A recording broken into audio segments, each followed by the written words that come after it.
Hello, friends and family. All right, another Navy story. This one, it takes place in Japan. So we got a chance to pull into Sasebo, Japan, which was kind of it was like we were looking forward to it, and then it was kind of a thing where there was some bad news, and then it didn't. It was kind of a bummer, and then it ended up being pretty cool. But going into knowing we were going to Japan, we'd heard that Sasebo was not the most fun port of Japan. Like everyone that we talked to, they said Yokosuka was the better port, and we were kind of bummed that we weren't going to go to Yokosuka, but we were still kind of excited to go to Japan. It was on like, I don't know really geographically, but I think Tokyo, Japan was like is more on the east side of Japan, and Sasebo, Japan, where we went, was on the west side. So we had some friends. They actually booked an 8-hour bullet train to go to Tokyo for the 2 or 3 days that we were there. 3 or 4 days, I think. But unfortunately, the port that we hit before Japan, I'm trying to remember where we were. It was either Guam or Malaysia or somewhere. There was an incident. One of the sailors that was stationed with us on our ship, they had a drunken incident to where they got so drunk in their hotel room that they threw the hotel chair out of their balcony, like out of the balcony in their room and into the hotel swimming pool. So it was really terrible. And so the hotel complained to our command. We got in quite a bit of trouble, so much so that the admiral that was in charge of us pulling into Japan, they canceled all the overnight liberty for everyone on board. All the enlisted, all the officers, nobody got overnight liberty, what they said.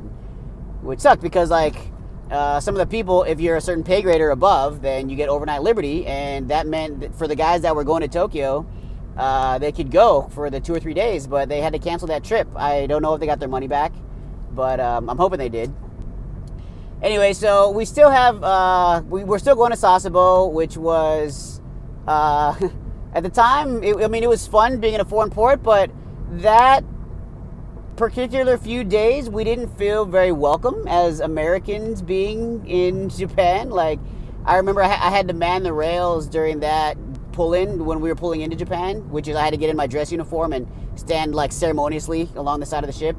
And there were these protesting small boy boats that were saying like, "We protest USS Stennis," and there was a couple, like, they had to put out the rib boats.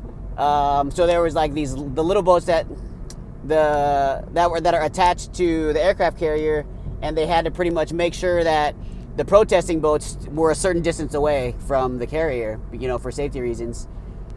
But yeah, so when we got there, like, there was a few restaurants that said like no Americans. I know there was one restaurant, like, I was trying to open the sliding door, and somebody, like, I couldn't see from inside, but somebody from inside pulled the sliding door back shut on me, so I couldn't open it. So, like, they wouldn't even open the door for us.